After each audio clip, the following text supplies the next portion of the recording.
Narito ang Balitang Pinoy TV.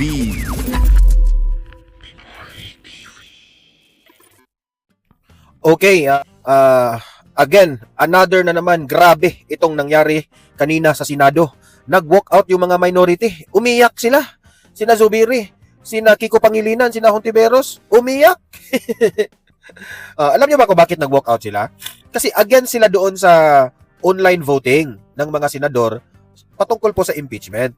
Kasi po, hindi naman kasi bawal yan. Kasi nung time ng pandemic, inapprove yan na pwede pong dumalo ang isang senador through online. Kung meron man siyang, let us say, meron siyang excuse. Dati na kasi yan na ano na yan na kumbaga na nabuo yung rules na yan tungkol sa pandemic. And hindi natin alam nang after ng pandemic, hindi nila iniba yung rules na yan. So sila, takot na takot sila dyan sa online voting kasi makapagboto si Senator Bato de la Rosa O yan ang iniiwasan nila. O kung may respeto sila kay Bato, dapat ganun, si Bato online na lang. Alam naman natin si Bato ay hinahanap ngayon ng NBI dahil dito sa kagaguhan ng ICC.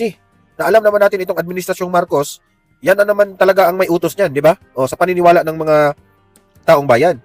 So ayaw nila sa online voting itong mga may mga gago na mga minority na yan kasi makapagboto ng si Senator Bato. Talagang ayaw nila yan. Di ba? Ang sa akin naman, wala namang problema kung ayaw ninyo yan. Pero, alam naman po natin na majority ang sang-ayon dyan, respetuhin ninyo. Kaya nga may tinatawag tayong majority at minority. Nung panahon na kayo ang majority, nire-respeto kayo ng mga minority, nung desisyon ninyo. Ngayon naman, iba na ang majority ngayon. So, irespeto nyo rin kung ano yung majority. Demokrasya tayo Yan ang hirap sa inyo.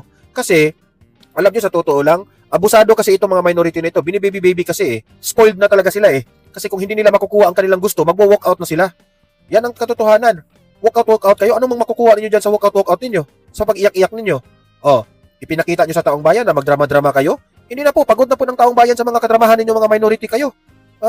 Alam na ng taong bayan ng mga kagaguhan ninyo. Nung kayo pa yung majority, hindi nyo nga na tumbok yung mga mastermind dyan sa flood control.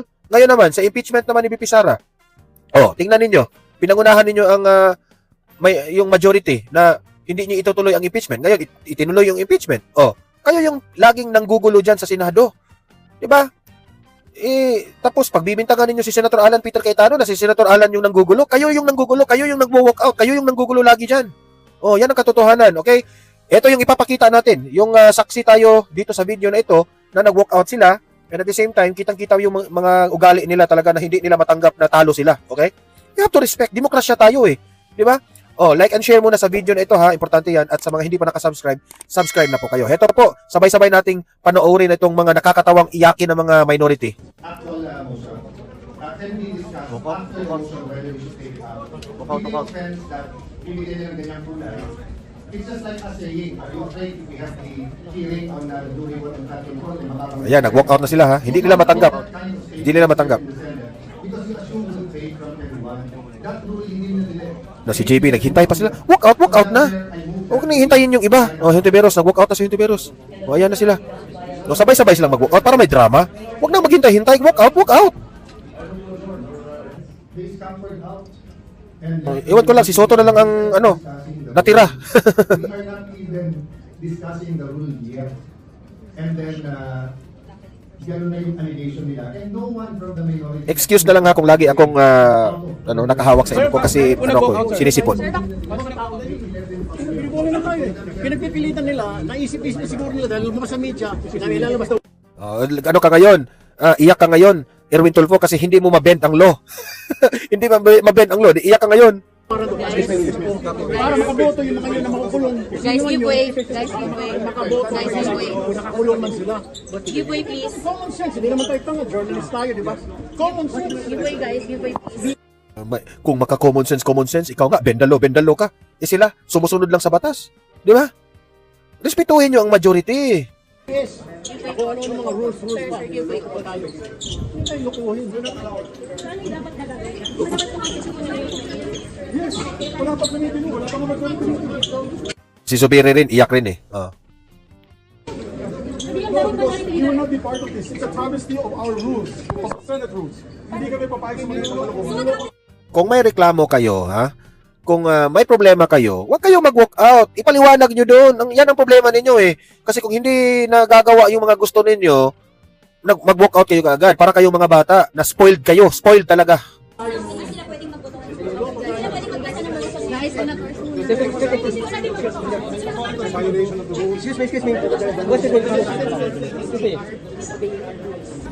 Ilalabas na warrant of arrest. Para makaboto yung mga yun na makukulong. Sir, bakit po kayo nag-walk out? This is a travesty of Senate rules. Sir, ano po mangyayari ngayon? Sir, This is a travesty of Senate rules. We'll not allow it. sir, ano yung dapat na gagawin? Di ba dapat po kayo sisir muna ngayon committee on rules? Yes, wala pa committee nun. Wala pa nga majority leader. Yes, sir. We will not be part of this. It's a travesty of our rules, of the Senate rules. Hindi kami papayag sa mga ganito. Hindi sila pwedeng magboto. Okay, guys, anak, oras muna.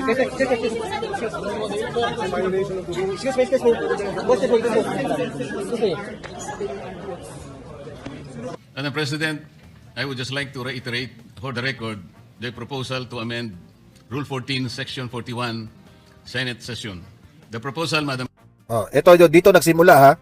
Dahil dito kay Senator Marcoleta, pinaiyak niya lahat nag-walk out. Dito nagsimula ito eh. President is by way of an additional paragraph, Section 41C, after Section 41B of Rule 14 of the Senate Rules, which will state as follows. Section 41C, allow a senator for justifiable reasons to attend and participate in the session through teleconference, video conference, or other reliable forms of remote or electronic means using appropriate information and communication technology. I so move, Madam President.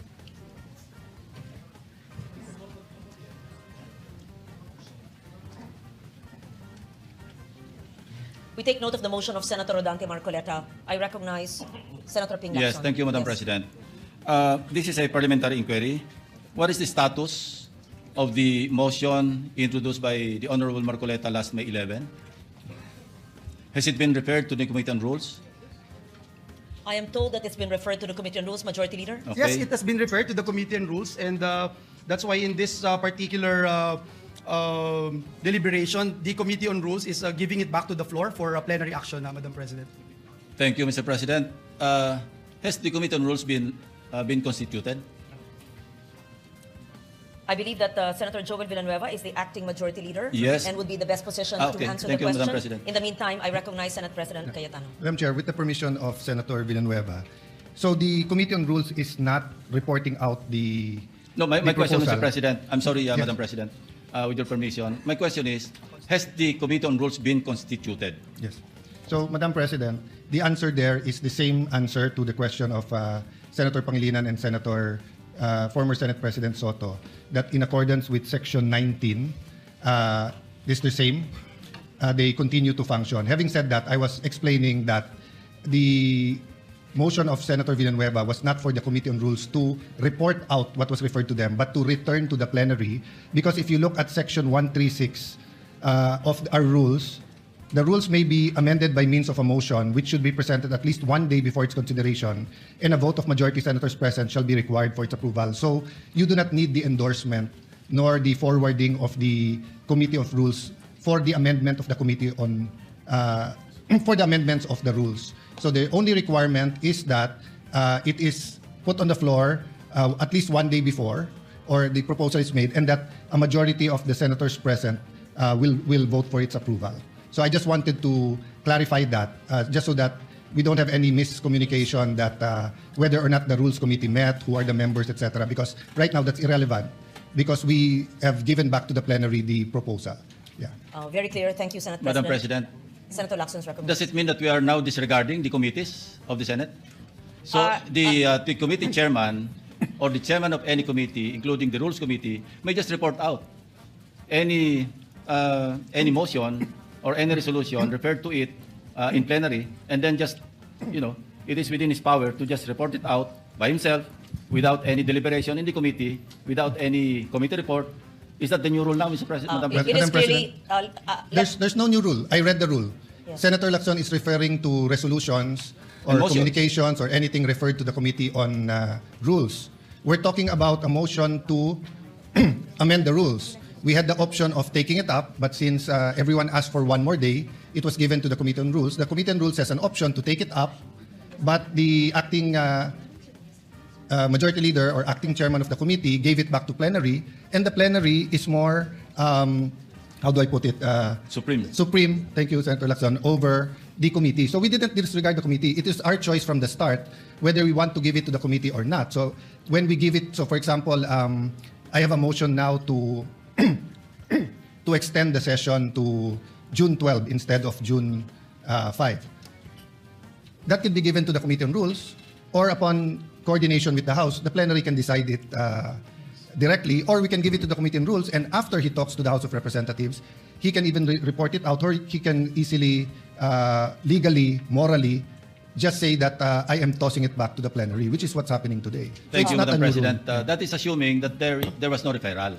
But in this case, and I'd like to invite the attention of the body to journal number 62, dated May 11, 2026. And if I may read the particular portion of this journal, proposed at 6:25 p.m., the session was resumed.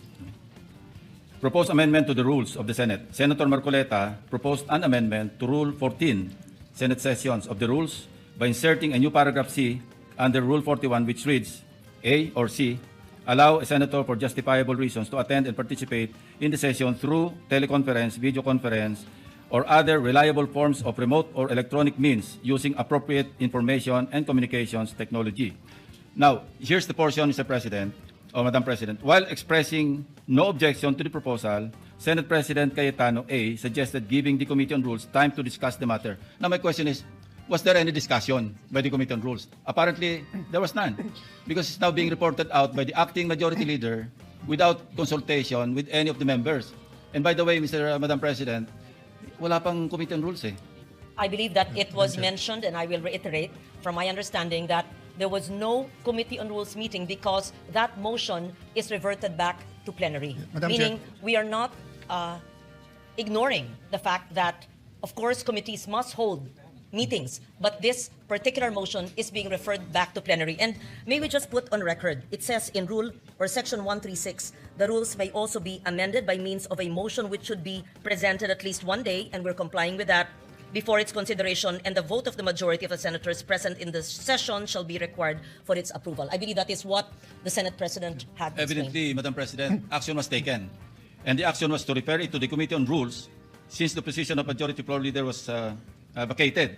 So how can the committee properly function in the absence of a committee, of the committee members? As Now, the Senate I'll invite- President had stated, Let me finish, there is a Madam rule President. of a continuing operations of the committee. But there while were the- Alam nyo dito na talo sila sa debate rito eh. Sa totoo lang, parang bata sila kasi alam nyo ba kung anong sabi nila? Binubuli raw sila. Bakit naman binubuli? Nagdebate nga kayo eh. Pinagbigyan kayo sa mga reasons niyo dyan. Di ba? Hindi naman ibig sabihin na hindi kayo, hindi naman kayo hinayaan lang na yung majority lang ang masunod. Pinakikinggan kayo dyan sa Senado. Sa totoo lang.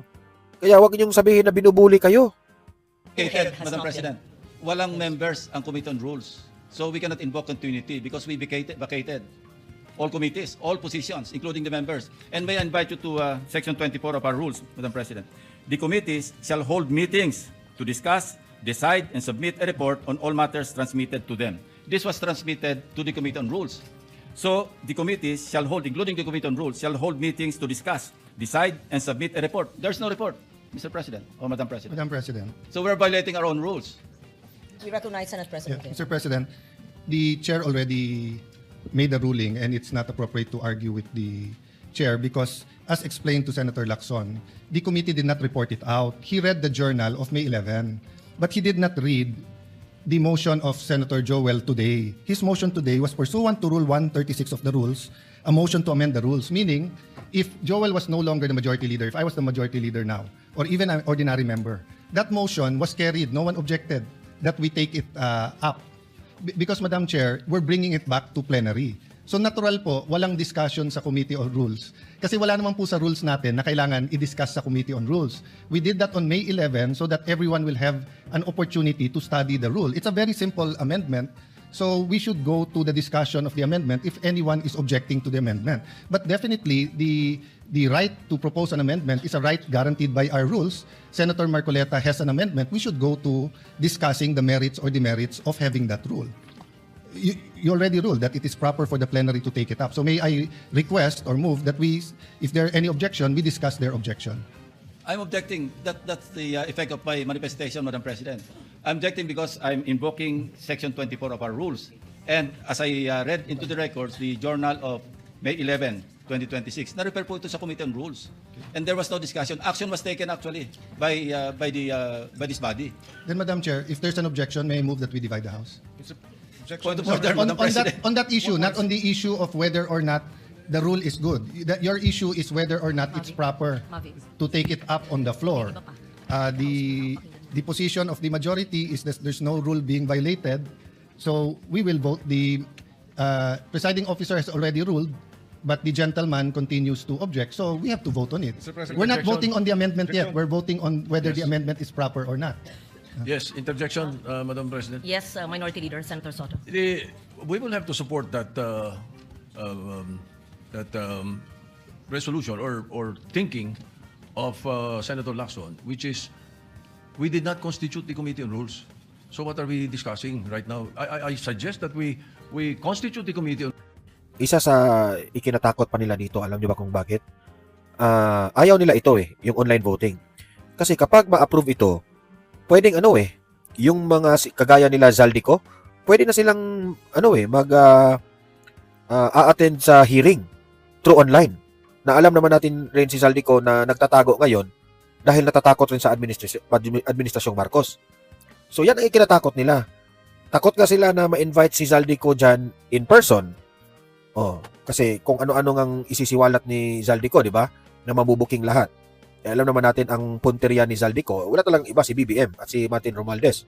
So kung ma-approve ito, there is a big tendency na itong majority natin ngayon, maganda. Kasi pagdating ng Blue Ribbon Committee, anong mangyayari sa Blue Ribbon Committee? Pwede nang makaparticipate o makapag-hearing si Zaldico through online.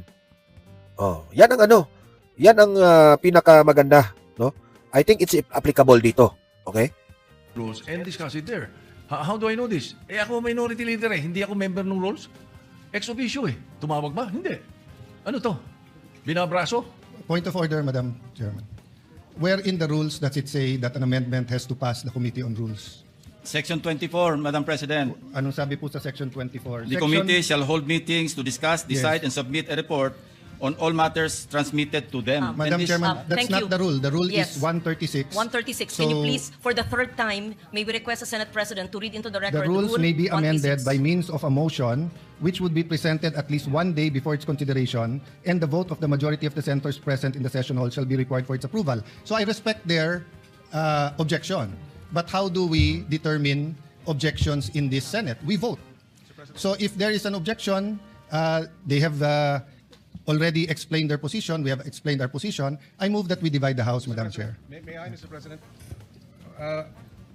We are several members of the minority here, and only Senator Lacson has spoken. Why are we railroading this process, Mr. President? I have a number of issues that I'd like to raise regarding this motion, Mr. President.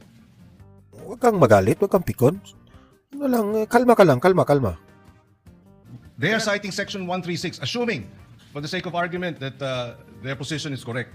The second paragraph, Mr. President, says the rules may also be amended by means of a motion, which should be presented at least one day before its consideration. We submit, Mr. President, that the earlier motion that was entered or was referred to the Committee on Rules.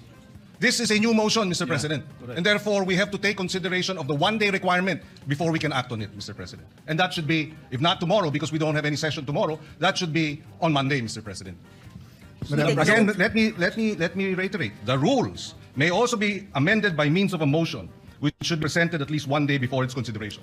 We submit that the motion that was mentioned last May 11 was referred to the Committee on Rules. Yeah. This is a new motion, Mr. President, that is being presented on the floor, which requires that it be presented one day before it is considered. And therefore, we have to consider this motion on Monday, Mr. President.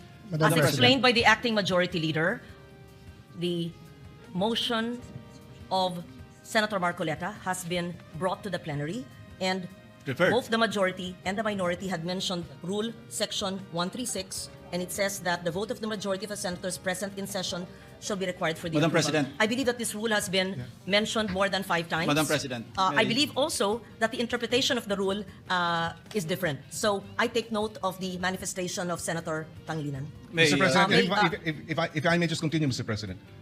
All in previous... Senator in- Lacson actually has the floor. Yes, with the I still have permission the of floor. Senator Yeah, Lacson. Senator Lacson has the floor. But May with- we continue with the manifestation of Senator Lacson, and then Yeah. after him, he will yield to Senator Pangilinan. Madam President, the invocation of the Senate President of Rule 136 is premised on the assumption that there was no action taken. But we took action. We referred it to the Committee on Rules. So Section 24 now applies. Ito na nga mga kabalita. Ano na ang masasabi nyo patungkol sa balitang ito? Please comment down below mga kabalita. Pag-usapan natin yan sa comment section. At kung di ka pa nakasubscribe sa ating channel, baka naman